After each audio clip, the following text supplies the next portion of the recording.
কুসুমের সঙ্গে দেখা করার জন্য এবার জেলে গিয়ে হাজির হলো দেবলীনা। হ্যাঁ বন্ধুরা, ভিডিওটা লাইক দিয়ে দেখতে থাকুন। এক মুহূর্তের জন্য যখন কিনা কুসুম সম্পূর্ণরূপে ভেঙে পড়ে হাজত বাস করতে করতে এক পর্যায়ে কুসুম যখন ক্লান্ত হয়ে পড়ে এবং বলতে থাকে যে হায় ঈশ্বর, সমস্ত দুঃখ যন্ত্রণা কষ্ট সমস্ত ও লড়াই সমস্ত কিছু আমার সঙ্গে কেন হয়, কেনই বা আমাকে এতটা লড়াই করে আমার এই জীবনে টিকে থাকতে হবে বলো তো। এইটুকুনি বয়সে আমি যে সমস্ত কিছু সহ্য করেছি তা হয়তো বা অনেক বয়োজ্যেষ্ঠ মানুষরাও সহ্য করে না, অথচ তার শর্ত আমার কপালে একদিনের জন্য আমি কোনো রকম কোনো সুখ পাইনি। ঠিক সেই সময় কথা বলা মাত্র দেবলীনা যখন সেখানে এসে বলতে থাকে যে সুখের সন্ধান করছো কুসুম, সেটা তো তোমার ভাগ্যে নেই। তার কারণ তোমার ভাগ্যে যদি তুমি মালদা থেকে যেতে তাহলে হয়তো বা তোমার ভাগ্যটা অন্যরকম হতে পারতো, একটু ব্যতিক্রম হতো, কিন্তু তার শর্ত তুমি ভাগ্যক্রমে গাঙ্গুলি হাউসে উড়ে এসে জুড়ে বসেছো। তার পরবর্তীতে তুমি গাঙ্গুলি বাড়িটাকে মন্দির ভেবে তুমি তোমার ঈশ্বরের এতটাই পূজা করতে লেগে পড়লে যে তুমি রীতিমতো গাঙ্গুলি পরিবারের একজন সদস্য হয়ে উঠতে লাগলে, এবং তার পরবর্তীতে যে বা যারাই গাঙ্গুলি পরিবারের সঙ্গে শত্রুতা করে ওদের ক্ষতি করার চেষ্টা করছে, তুমি বারবার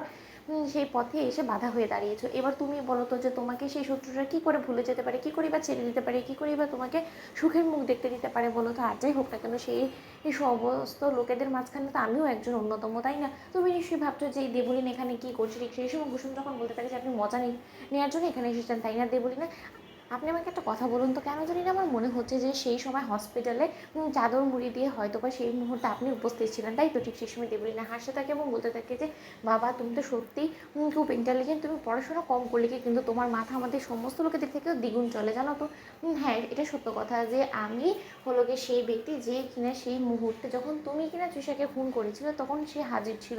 ঠিক সেই সময় কথা বলা মাত্র কুসুম বলতে থাকে যে কথাটা আপনিও খুব ভালো করে জানেন দেবলীনা ম্যাডাম, যে আমি কোনো মতে তৃষা ম্যাডামকে খুন করিনি, কারণ খুন করার মতন মন মানসিকতা অন্তত আর যাই হোক না কেন আমার নেই। এই সমস্ত কিছু মন মানসিকতা আপনাদের মতো নোংরা মানুষের হতে পারে, কিন্তু আমার নয়। কিন্তু আপনি খুন করে তৃষা ম্যাডামকে আপনি এবার সমস্ত দায় আমার কাছে চাপিয়ে দিয়েছেন। আপনার কি মনে হয় সমস্ত অন্যায় করে আপনি এত সহজে পার পেয়ে যাবেন? ঠিক সেই সময় বলি না হাসতে থাকে এবং বলতে থাকে যে কুসুম কুসুম তুমি আকাশ কুসুম কেন স্বপ্ন দেখতে বলো তো। তুমি কি মনে করছো যে তুমি জেল থেকে ম্যাজিক করে বেরিয়ে পড়বে, তার পরবর্তীতে তুমি সমস্ত লোকেদের কাছে চিৎকার করে বলতে শুরু করে দেবে যে তুমি কোনো মতে তৃষাকে মার্ডার করনি। তৃষার আর আসল মার্ডারার তো এই দেবলীনা চ্যাটার্জি। সেই সমস্ত কিছুর জন্য তো অবশ্যই তোমাকে প্রমাণ খুঁজতে হবে, সেই সমস্ত প্রমাণও তো তোমার কাছে নেই, এবং যতটুকু হসপিটালে সিসিটিভি ফুটেজে থাকবে সেই সমস্ত কিছু আমি নষ্ট করে দিয়েছি। এবং তার থেকেও বড় কথা, তোমার পেছনে এবার তৃষার দাদা রীতিমতো স্যাম লেগেছে, এবং স্যাম যার উপর একবার নজর দেয় তাকে সে শেষ না করা পর্যন্ত দম নেয় না। এবার তুমি কি করবে বলো তো? তোমার আয়ুষ বেচারাও তো তোমাকে বাঁচাতে পারবে না,